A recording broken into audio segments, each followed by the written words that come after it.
Welcome to Public Forum, a community outreach program produced by North Idaho College located on Lake Coeur d'Alene.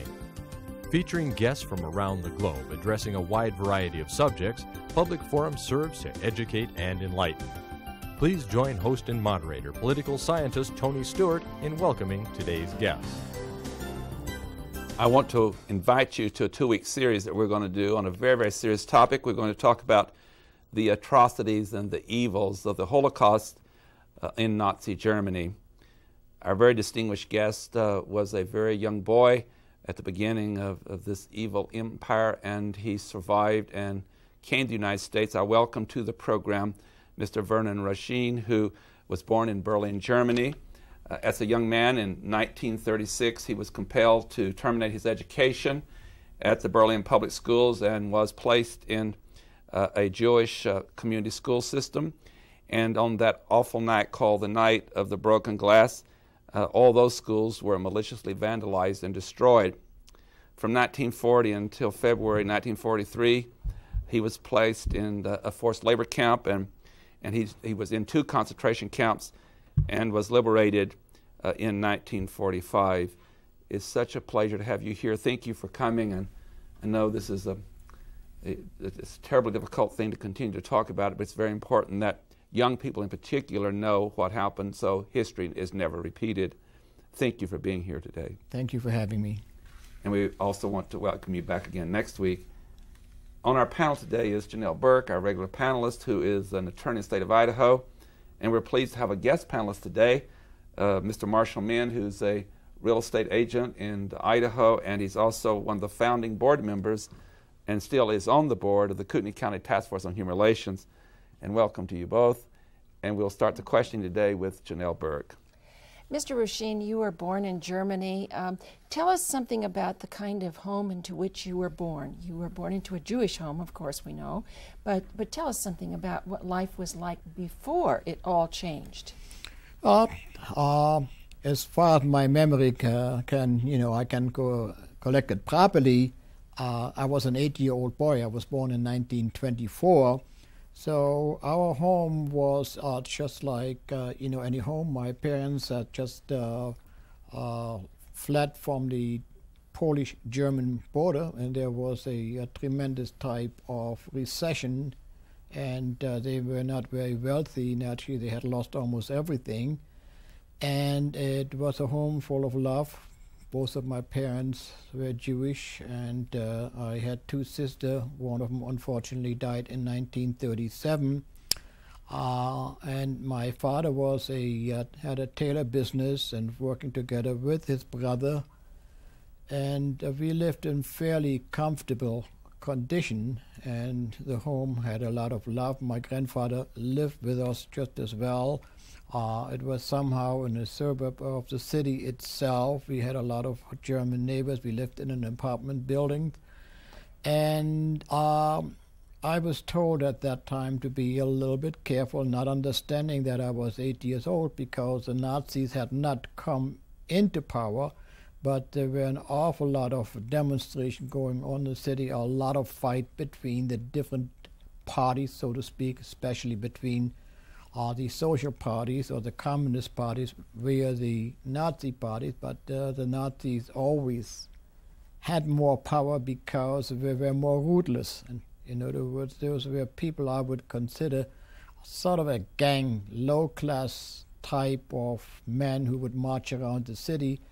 All the other parties would just go around in civil outfits, in other words, regular clothing, and they would always march with their big flags, sing all kinds of songs. The drums were beating, the flags were carried along. And one thing I was warned right away: when they march around and when they carry the flag, run away as fast as possible, because you had to salute the flag. And if you did not salute the flag, they would come and beat you up. One other question I want to ask you. Did you have a large extended family? You did, didn't you? A large number of aunts and uncles, cousins? Yeah, I had a very large family. I had over 100 close family members, and some of them lived in different cities, but the vast majority, because all of them, ran away after the war, most of them lived in Berlin, where I was born and very close to our neighborhood, and all of us we were very, very close. So we always got together. So I had, up to that point, I had somewhat, beside the disturbing this going on, I had a normal childhood. Marshall, man. Vernon, how did you and your family get along with your non-Jewish neighbors, with your Christian neighbors, German neighbors?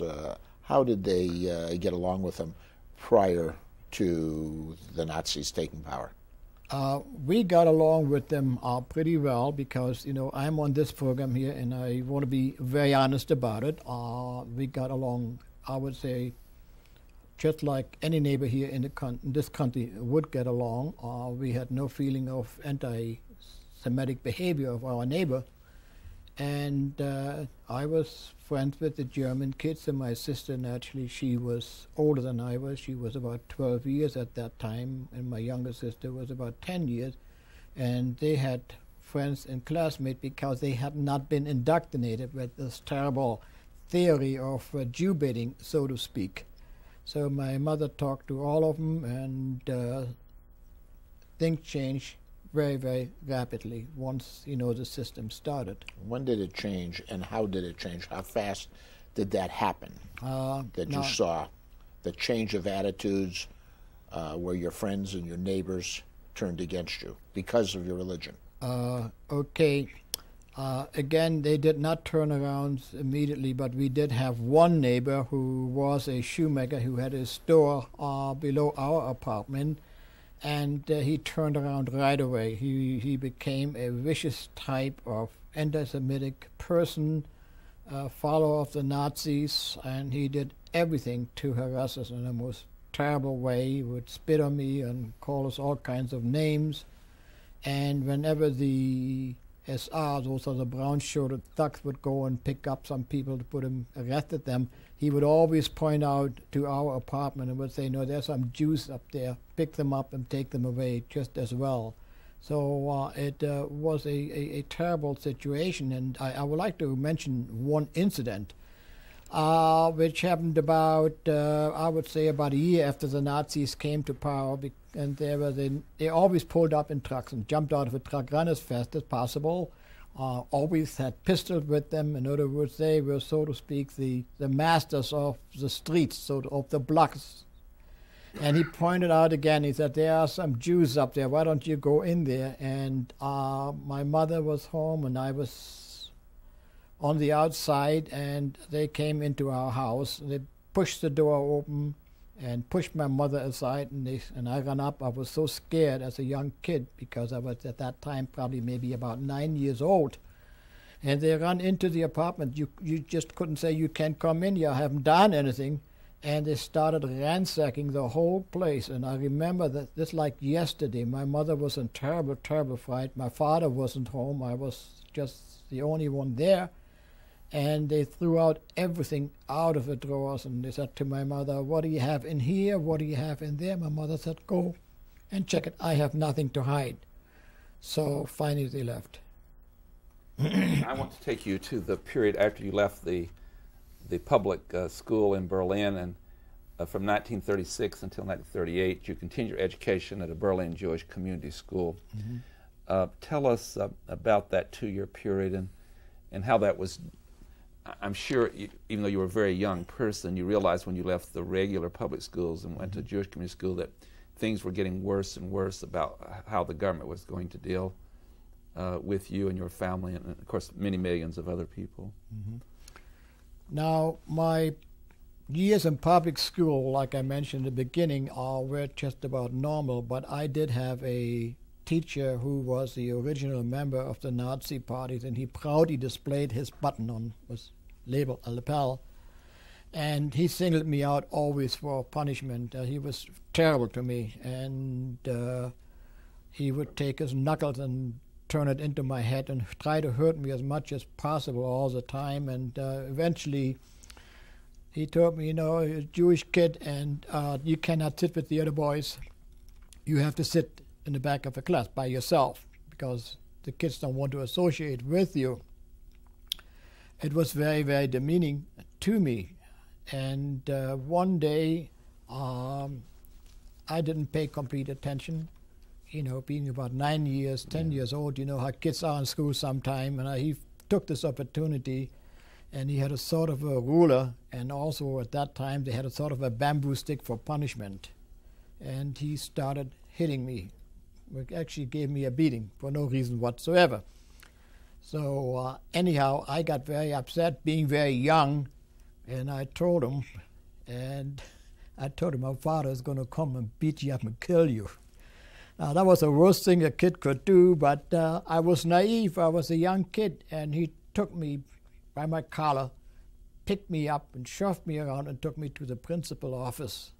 And the principal was a fairly decent character. He said, what do you expect, from a young kid? Just leave him alone.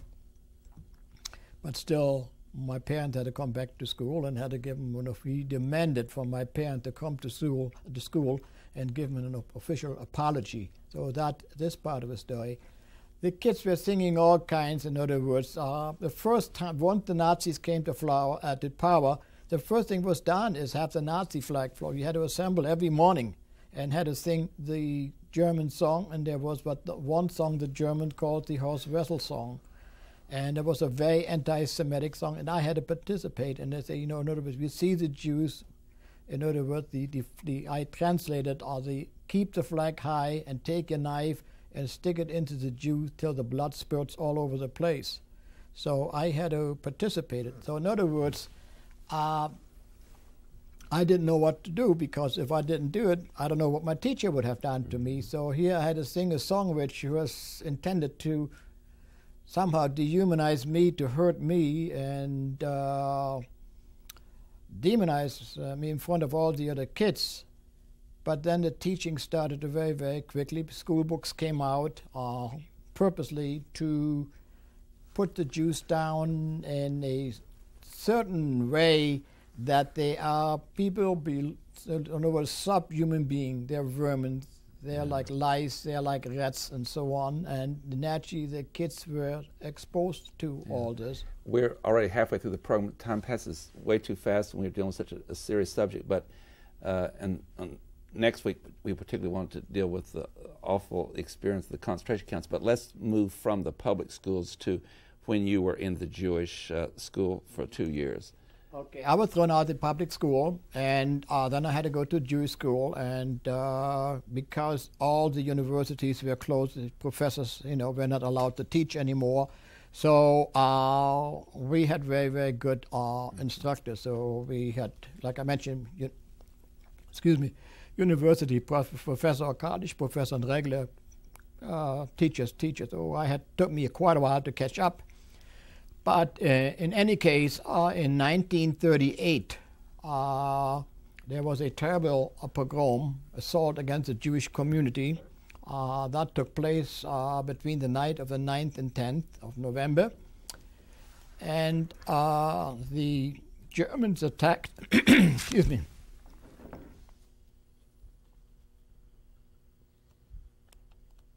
So the Germans attacked all the Jewish institutions. In other words, those are schools, places of worship, community installation. That was the night of the broken glass. Night of the broken glass. Hospital, whatever there was, whatever few Jewish businesses were, they were all ransacked, and they went in and looted.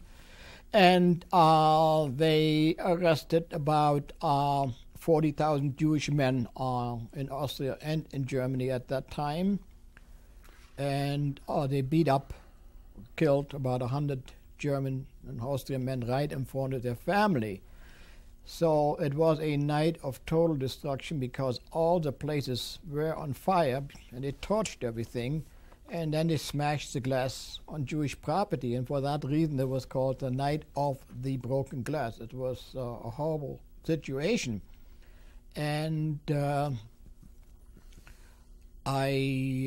that was actually because the school was destroyed. That was the end of my schooling. I had no more opportunity to go to school. That was really a terrible time that you knew what was coming in some ways. Somehow it was a terrible time, and actually little hope you had up to that point was just taken away, because the world, the way we felt, was silent, was indifferent. Nobody really did anything to help us. So in other words, you lose your all, let's say, hope that you can carry on because you're under tremendous type of pressure. So that's what the situation was. But the worst part is whatever money you had or what jewelry you had, bicycle you had, any kind of convenience, that was taken away from you. Yeah, thank you. Janelle Burke.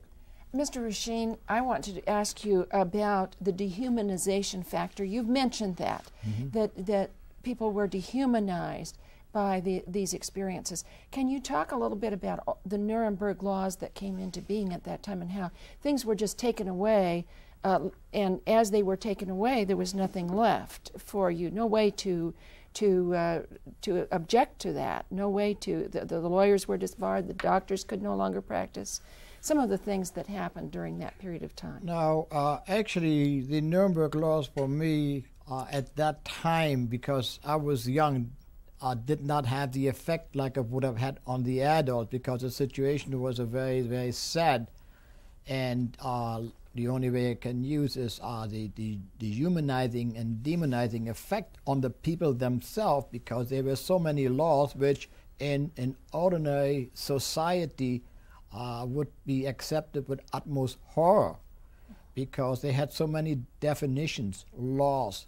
Not only that, with the laws and definition and prohibition, there were also the punishment just as well, because we have to realize law had gone out of the window, so to speak, when the Nazis came to power. They put in their own judges and so on, so the judges naturally were very glad to give you the hardest punishment possible for their own advancement and also for their own hate toward the Jewish people.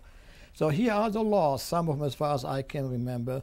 One of the very important laws was the Nazis wanted to define who was a Jew. Now we would say, in a Jewish person, we don't mean anything by this, but they defined it in certain classification.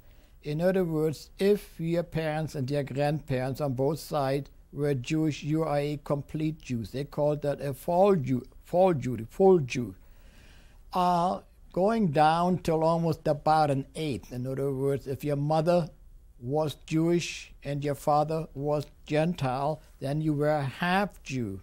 And if your parents or the grandparents had been a sort of a mixed marriage, and now one child was Jewish and one was Gentile, then you were certainly a quarter of a Jew.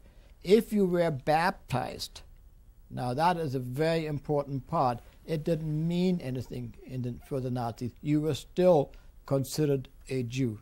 In other words, there were a lot of people who had heard to the Christian religion, had nothing to do with Judaism whatsoever. They were still declared as Jews, and they were just treated the same way.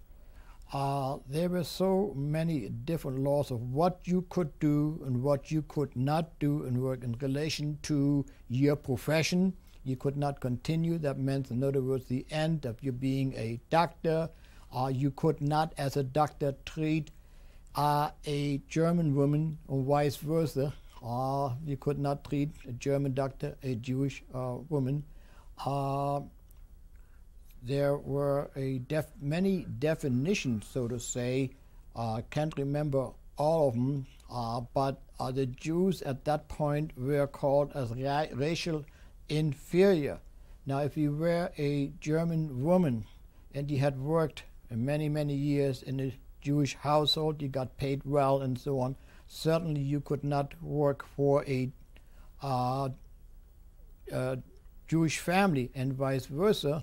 If it was a Jewish woman who was employed at some German places, she could not continue. So those laws were so precise, specified, and I can only say those were laws which were totally inhuman to treat people at that point. The book, the copy of the book, is in a library in Los Angeles, and it is massive. It is a very, very book. It is approximately 15 inches by about 20 inches wide and maybe about 4 inches high.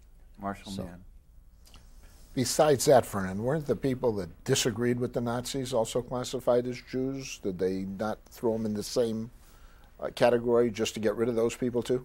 That took place almost in the beginning, and I witnessed that myself. Now, like I mentioned, Germany at that time was a democracy till the Nazis came to power. There were quite a variety of political factions, so to speak, and the Nazis did not want any opposition whatsoever. And what took place, those people were just picked up. In other words, there was a knock at the door, there were the brown shirts, and they picked them up, and they were brutalized, they were punished, they were bloodied, and I saw that myself. And they were taken into jails, and they picked up by the thousand because the Nazis didn't want any opposition or whatsoever. But very soon, the jails were full, and within 6 weeks, the first concentration camp opened up, and that's where they kept the people they felt were in a sort of an opposite opinion of what the Nazis really wanted. They also brutalized them, you had mentioned, and murdered these people. They brutalized them quite a bit, but in a different fashion, because the Jews were targeted in an entire different way to really eventually exterminate them, like they said, like vermin. But they wanted to get rid of those people just as well, and they had very little to eat. They had to build their own camps. The accommodation were bad, food was bad, and many of them perished very, very quickly. So they had to build, like I said, their own camps. Pretty soon another camp opened up. This was called, first one was Dachau, and then the next one was Oranienburg, which became the headquarters and the model for all the other camps that near Berlin. And the last one, the main one, was Buchenwald. Every German at that time knew that there were concentration camps. I knew it. On next week's program, when you were back, we'll spend the entire program talking about what you went through between 1940 and 1945 when you were liberated in May, and the concentration camps. But on the time we have left, which is not a lot, let's talk a little bit about, in addition to these atrocities against the Jewish people of Germany and the surrounding areas where Hitler controlled, there were other people that also were targeted by the Nazis, were they not? And would you identify some of those individuals? They were not as, oftentimes in history it's well known that they too, many of them lost their lives or were placed in concentration camps. Yeah, there were, first of all, Jehovah's Witnesses. There were certain religious affiliation. The Jehovah's Witnesses. Yeah, certain religious affiliates. There were also people, in other words, the Nazis portrayed themselves as a pure Aryan countries where everybody was happy, where everybody worked, there was no unemployment. So anybody who would be, let's say, be a beggar standing on the street or something like this, they were picked up just as well. There were the political opposition. There were some of the clergy. They had targeted just as well. And what they actually had, there were about 36 different designations of people who were targeted. In other words, people of different sexual opinion, they were arrested just as well. So the list was quite, inclusive. There's no question about it. In addition to this categorizing of the different groups that went up, today, how many millions are we talking that lost their lives because inside the Nazi controlled area, not counting the soldiers that died in the war, but we've heard that 6 to 6.5 million of the Jewish people died, but how about the others? What are the figures that you've heard of the total? The figures of the Folklore are actually very much documented. We feel approximately 5.5 million additional people died. Those were, like they mentioned, the Gypsies, some of the people in Eastern Europe. You also have to include, in my opinion, a lot of Soviet prisoners who were eliminated. Quite a few of them were eliminated in Auschwitz. So we have an immense amount of people, but I think there's something very important. You haven't asked me that question because, it's pretty hard to ask all those questions, because I want to explain this, because they felt they wanted to have a pure Aryan race. In other words, everybody is strong, everybody is healthy, and everybody enjoys life, so to speak, in their opinion.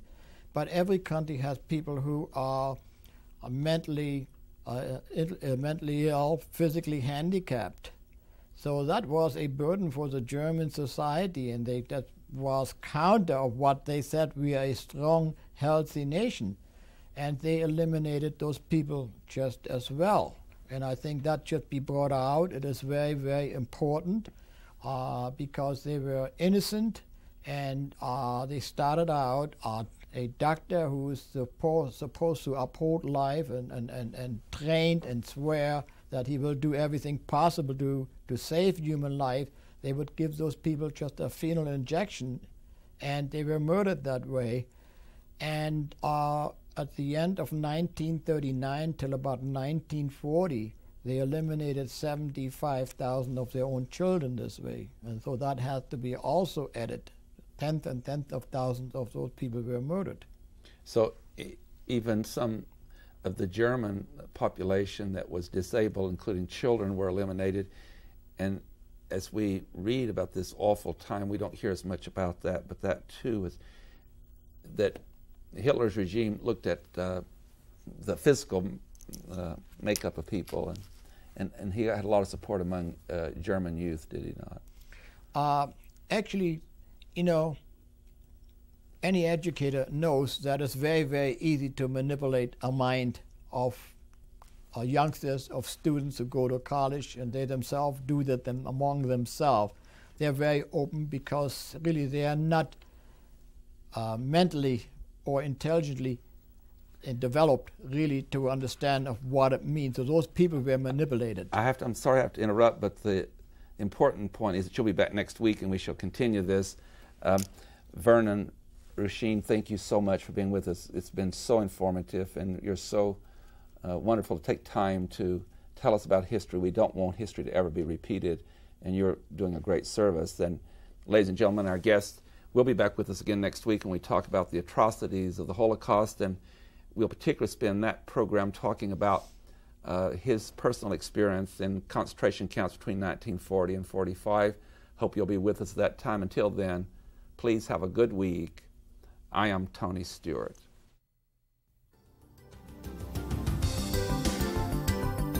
Recorded on the campus of North Idaho College, Public Forum is the longest-running entirely college-produced program on PBS. Each episode is pre-recorded live and is an educational outreach from North Idaho College. Please join us again at this same time next week for another edition of Public Forum on this public television station.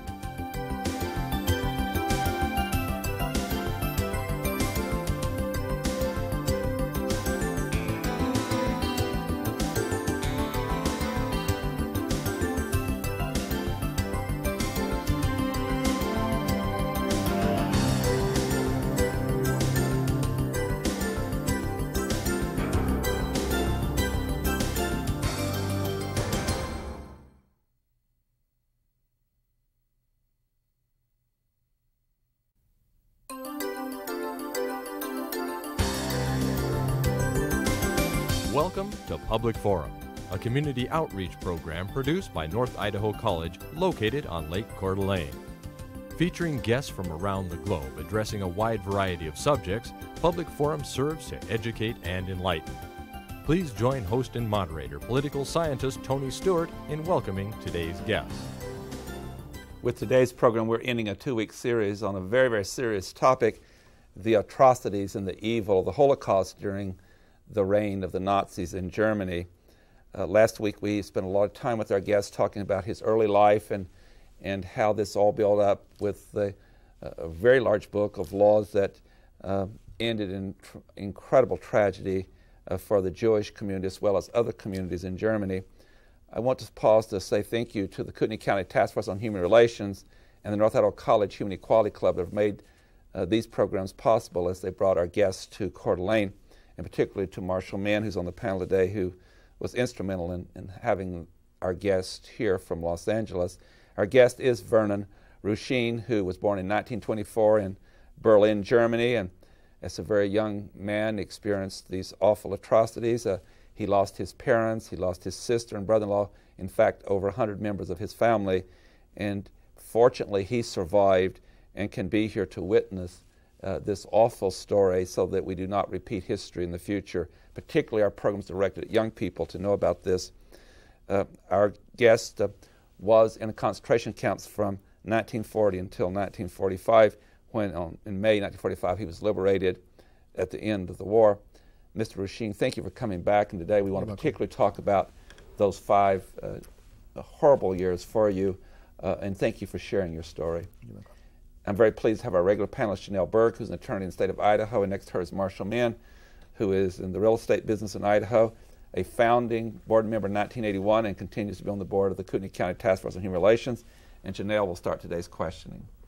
Mr. Rusheen, last week we talked a bit about your early life, and I want to share some of that with the viewers because so that they will know who you were, that you lived a pretty ordinary life as you were when you were born and in your early years, that in general your family got along quite well with your German neighbors, Gentile neighbors, and that you also went to public school. But then that suddenly changed and you were kicked out of the public school, went to the Jewish school.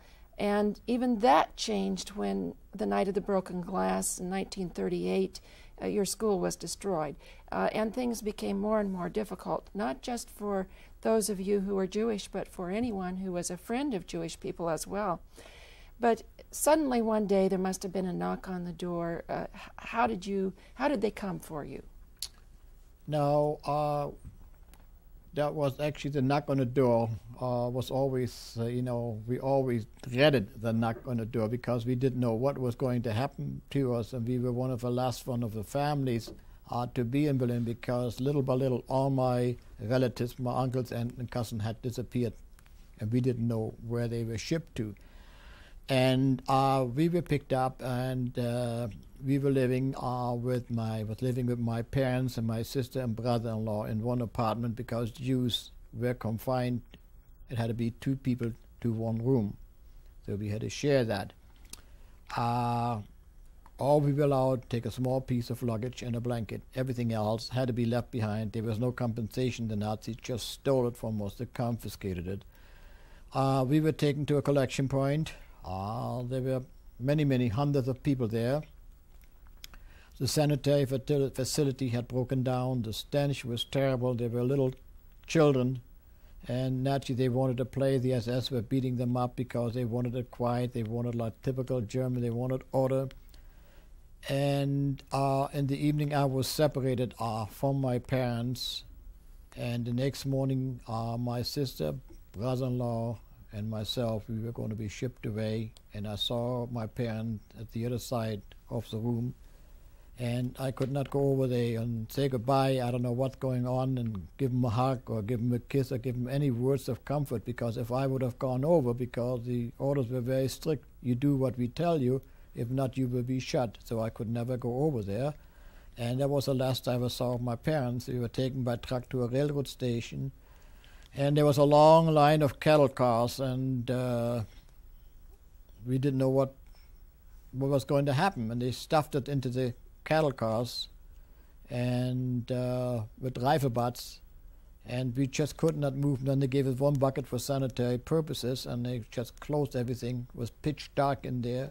Every little hole and every little bit light where light could come was all closed up. So it was a ride of total horror, because pretty soon the humidity and the stench was so bad that we couldn't even breathe. Nobody could reach even that little bucket, and the parents had to hold the children, because if they would have, they couldn't put them on the ground, they would have suffocated. So we spent a horrible ride for the next 50 hours, and people were collapsing. People probably were dying. We were so stuffed together that they were held upright by our own being so close to each other. How old were you at that point? At that time, I was about 18 years old, yes. So you were strong and healthy at that time? Marshall, man. I'd like to digress just a little bit from last week. We talked about a little bit about hate speech.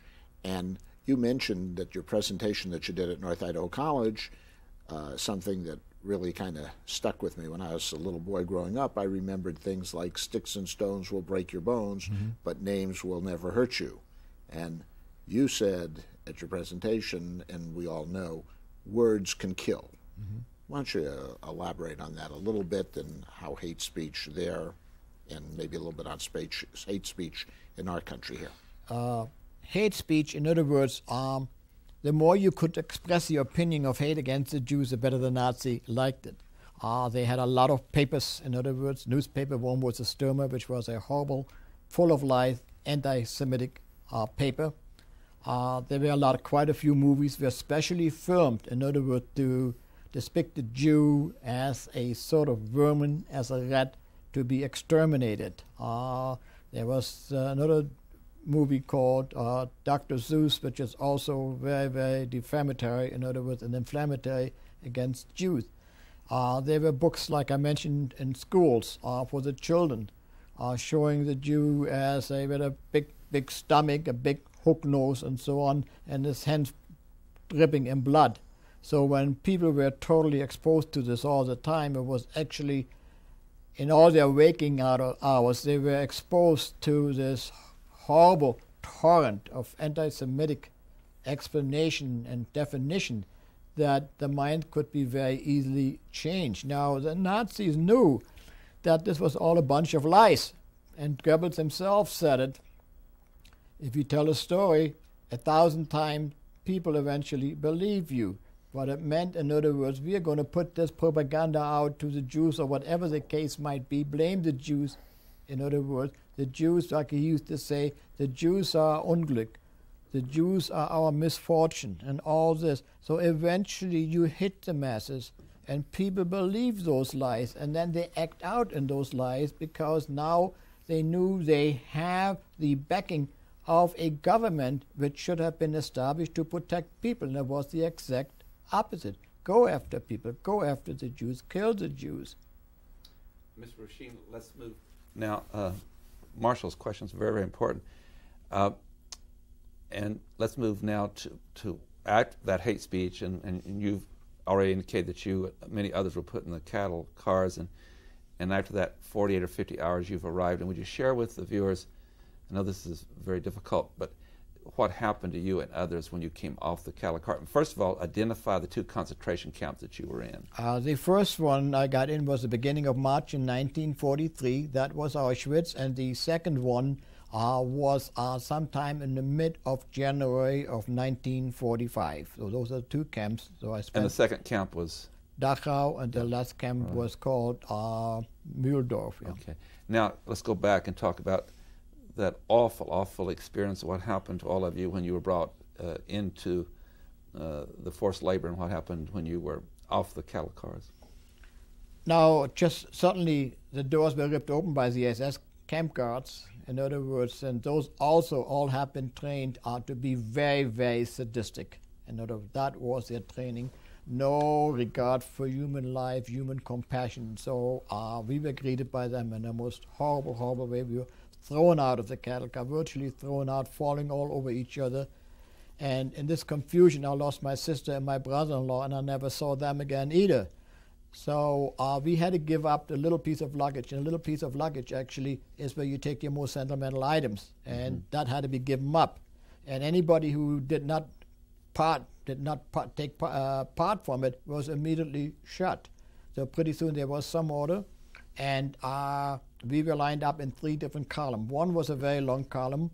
Those were the people which the Nazis considered unfit to work, anybody under 14 or 15 years of age, or anybody approximately over 40, 45 years of age. Those were about 850 people, and they were taken away immediately. They were put into our trucks, and the SS, it was a sport for them to dehumanize the Jewish people. In other words, the more they could do harm to them, the bigger their pleasure was. So they jump-started the trucks, and the people who were in those trucks fell out, and truck after truck went over the previous people who had fallen out. It was a horrible, bloody mess. So from this point on, I knew I had gone from the frying pan into the fire. So there were several SS doctors. One of them was Dr. Mengele. And by a motion of the hand, we were divided into two columns, one column for men able to work and the other one for women who were able to work. We were taken into the camp. We had to give up all our clothing. All we were allowed now to keep our belt. And we were sanitized, and then we were put into a shower room. We had to stand, because now they wanted to torment us, so we had to stand in that shower room in ice-cold water for about 2 hours. Finally, we received a cold shower, no soap, no towel to dry us, and were chased out, no clothing on. Wind chill factor was terrible. Into the next barrack where we had to stand in line. All of us were immediately tattooed, received a number. My number was 104, 502, and it's like a farmer rents his cattle. From now on, we were treated like cattle. We were never called by our name. We were called by our numbers. Received prison garbs. None of us fitted us. It was winter. It was ice cold. Just a pair of striped uniforms, pants, a jacket, and a cap, and one pair of wooden clogs. Nothing fitted us, and no overcoat and no socks or underwear whatsoever. Chased into the next barrack again, and from now on everything was just chasing and beating, and I don't want to repeat the beating. They were just a common occurrence. And we were lined up in the barrack. The barrack consisted of a bunk bed, 3 layers, and our wooden planks, a little bit straw, and one blanket for 4 men, and our wooden clock served as our pillows. We were tightly together. We had to lay on our side. So one wanted to move, the next one had to move just as well. So naturally, we just couldn't sleep. So we had almost nothing to eat for about 2 days and nothing to drink. We woken up very early in the morning and chased out, beating again, and we had the roll call in the morning. Usually the roll call was every day in the evening and in the morning and in the evening. Sometimes we stood for hours, rain, snow, hail, it didn't make any difference.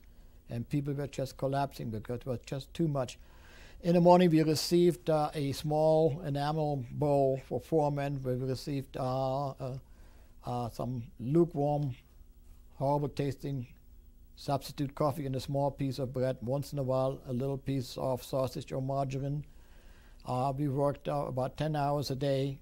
We weren't allowed to go to the bathroom before the roll call and lunchtime, and again from lunchtime till we got back after roll call. If you had an accident happen, you were either hanged or you were shot or you were beaten. And we received a watery cabbage soup at noontime, and in the evening we received nothing to eat at all. So calories, about 200, 300 calories, and about terrible, terrible hard labor. Janelle Berg. Last week on the show, you said that you had a rather large extended family, a close family, but in number, about how many? Now, my family was quite a bit, over 100. We do have the registration on it. And I want to let our viewers know how really extraordinary you are, because out of that 100, how many survived? There were just myself and 2 of my cousins. So only 3 people out of that entire number. I also want to let people know what happened when you were fed the way you were fed. Obviously, you're going to lose weight on 300 calories a day. What did you weigh at the end of the time? At the end of it, we all were weight, most of us weighed about 65, 70 pounds. And the way we look is actually like skin on a skeleton, ashen face, the eyes are sunken, terrible expression in our faces. In other words, we really at that point, we're at the end of our lives. To survive is a miracle. Yes. And disease in the concentration camps, I'm sure you saw some of that. Yeah, there were terrible diseases in the camp because we were so total undernourished. So any kind of an illness, you had no chance to live at all. They had a lot of epidemic, especially typhus and so on, raced through the camp, and in some weeks thousands and thousands of inmates just died of typhus alone. And if you did get hurt, any kind of the smallest injury immediately attacked your whole body. In other words, with what they call a sort of pussy infection, we call it a phlegmon, and there was just no help. Or within a day or 2, you were just among the ones who could not make it. Marshall. Vernon, you had talked about ordinary people being turned into monsters through hate speech. When you were in camp, you used to go to work every day, and you talked about you went to work with about 250 people each day. Mm-hmm. How many people came back each day? It depended on the work formation. I was in one work formation. We had to carry cement, and we would go out with about 250. It was, in the summertime, and it was very, very hot. We were not allowed to drink because the water was contaminated, so we were very thirsty. And the ground was muddy and slippery, so we were falling over each other because we had to run about 12 hours a day carrying very heavy cement sacks. And either side of us were the SS and the German criminal overseers. They were just beating it, just constantly run faster to unload faster. So men just collapsed, and we would, at the evening, we would go back to the camp. There would be usually about 40, 50 men. They would be either so badly hurt they had to be sent to the gas chamber, or they were dead and we had to carry them back into the camp. And you mentioned about when they loaded you on trucks, the brutality, and can you go into that where they would speed off and some of the people had fallen off the trucks? No, that actually when we got into the camp and they took those people they considered unworthy, in other words, to continue living because they couldn't provide the labor force and so on, they pushed them into the truck, and it was military trucks, and it was a very small tailgate, so there was virtually nothing to hold on for the people who were at the back of a truck. And naturally there are a lot of more of the elder and the children on there and so on, and the pleasure was to jumpstart the truck. It's virtually the same effect like you get hit from the rear from a car, you got a whiplash, you got thrown around, so those people got thrown out of a truck. There was nothing to hold on. So there were no laying on the ground hurt or just completely dazed. And the truck behind them just went right over them. So you had that repeated truck after truck because you did have about 850 people. And if you think about it, you have 40, 50 people. It took a lot of truck. It was a horrible, bloody mess. Nobody cared. When you were on your daily work and you were carrying, you said, the cement bags and all, what were you doing? Were you building more concentration camp area? Or? That was the Germans built a very big chemical factory, and they were building all the big complex. In other words, which were a couple of stories high. They called it the Hochbau, or high buildings, in other words. So they had to pour cement, and we had to unload the cement. So you were building that factory? We were building that factory. The factory was called Buna Monowitz, yeah. Mm-hmm. Something you shared with us at dinner, too, was, these concentration camps had many, many people in them. But let's talk a little bit about the guards and how impossible it was to escape. And I believe you have like a 3-ring guard system. To share with our viewers how they guarded the camps. Now, the way I understand it, Auschwitz had about 6,000 guards, and they were all trained to be animals, beastly animals. That's the way we were treated. Auschwitz had 2 camps. One was Birkenau, was a very large camp, and I was in the main camp of Auschwitz called Auschwitz I. The camps had usually a electrified wire fence around it with watchtowers, and there was some sort of a moat, and behind it was a secondary electrified wire fence. And there were signs all over. In other words, high-tension electricity, just don't go near it. That was the inner type of watchtowers, in other words, to keep the prisoners in. Then there was a second type of a situation like now where they had guard patrolling it, and then there was a third security ring which was further out with it as this is why they needed so many guards. So in other words, the camp was very well guarded. It was very hard to get out of the camp, but people were so frustrated they just threw themselves against the electric wire fence and just committed suicide that way. And if you got too near that electrified wire fence, the SS had the order to shoot, to kill, without any orders. There's no way of escaping with that. It was very hard to escape, yeah, impossible, yeah. Did anyone ever escape from those camps at all? Yes, there were attempts to escape. Most of them were totally unsuccessful, and the people who were brought back were totally beaten, and then we had to watch them being hanged. So that was the end result. So hardly anybody escaped the camp.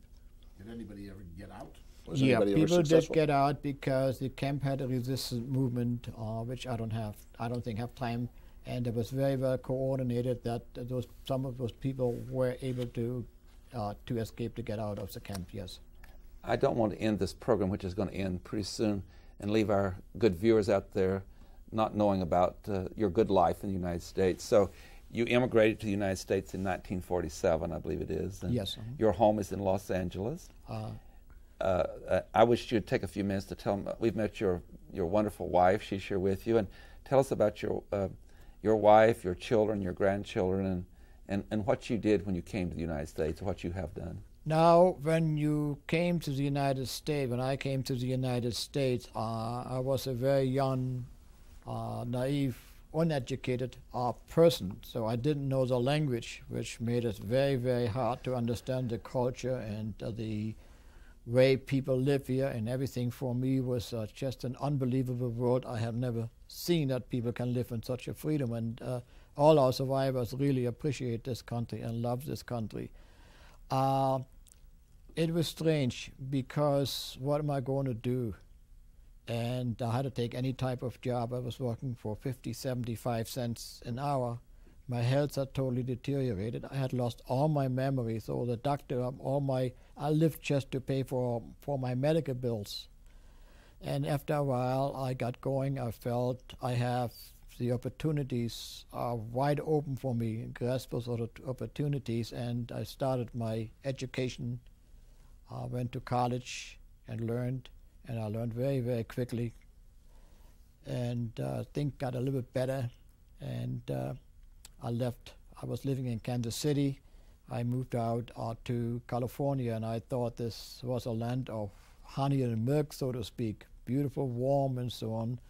I was so appreciative, and I felt a lot better, but still, when you're living and you're feeling better, the memory haunts you at all times. You have those terrible nightmares, and but you want to forget about all this. And so I was here in Los Angeles. I met my wife here in Los Angeles. Her name is Shirley. Shirley, yes, And how many children do you have? We have 4 children. We have wonderful children. My wife was really my support all the way through. Without her, I think I could never have managed it. And how many grandchildren do you And have? I have 9 grandchildren, and I'm very happily married, and I'm really grateful that the opportunity was given to me to develop into a good human being again and understand what the world is all about it, and I feel very passionately about it, that I feel we should speak for justice and for people that there's a better life. And 20 years of your life here has been, I believe, in the same occupation. Tell us what you were doing in that occupation. Now, first of all, I took a job, any kind of job here. I was a representative for a stationery company, and that gave me a base, and then we opened a business shop. My wife and I went into business, so we had a print shop for a number of years. It was very, very successful because I have learned to treat people properly, not the way I was treated, though we had very, very faithful customers. That helped us quite a bit. And you, after some years of dealing with all of these memories, then you've done this very, very helpful thing of, like you're here today. You're here for 2 or 3 days speaking to different groups like the lawyers, the Bar Association, the students in different places and on this program. But you also do some work for the Wiesenthal Center in Los Angeles, don't you? And Yes. And tell us a little bit about the Wiesenthal Center, what little time we have left. Yeah, the Wiesenthal Center is a wonderful education. It started out actually as a museum of the Holocaust, and I was realized later on that tolerance is actually the best instrument to use what happened during the Holocaust to educate people, in other words, to understand each other, to have tolerance, and to appreciate each other. And I became a speaker at the Simon Wiesenthal Center. We have an outreach program. We go to schools, we go to churches, and we also have a new program, which is where we have tools of tolerance, where we educate anybody who is in public service, that is teachers, policemen, and so on, law enforcement, and so on. We're doing a pretty great job. We would urge our viewers when they go to Los Angeles to go to the Simon Wiesenthal Center or in Washington, D.C., the Holocaust museum, or there's other museums in human rights like the Rosa Parks one in Alabama. So in fact, some of our people in our new developing human rights center have already been visiting all of those, and Marshall Mann has visited some of them too. On that note, I have to bring the program to conclusion. On behalf of our panel and our staff, I want to thank you, Vernon, Rusheen, for these 2 programs and all the people you've spoken to. By recording this, it's again another historical document that is so crucial to talk about something that we must never, never allow to happen again. We're grateful for your time. We're grateful for your wife coming with you, and thank you so very much. And thank you for the opportunity. Ladies and gentlemen, with this program, we're bringing to an end our 30th year of the North Idaho College Public Forum. It has been unbelievable that it's been 30 years. It seems like 5 or 6, and Janelle has been with me most of that time, about the last 27 years, and I'd like to announce that starting next week, we will start our 31st year of the North Idaho College Public Forum, and we believe it is the longest-running college-produced program on PBS in America. It's been going a very long time, and that's much to your support, and we thank you. We appreciate the context that you give us and the ideas you give us, and we hope you will join us again next week when we start out the 31st year of the Public Forum. Until then, I would like to wish all of you a very good week. Please have a good week. I am Tony Stewart.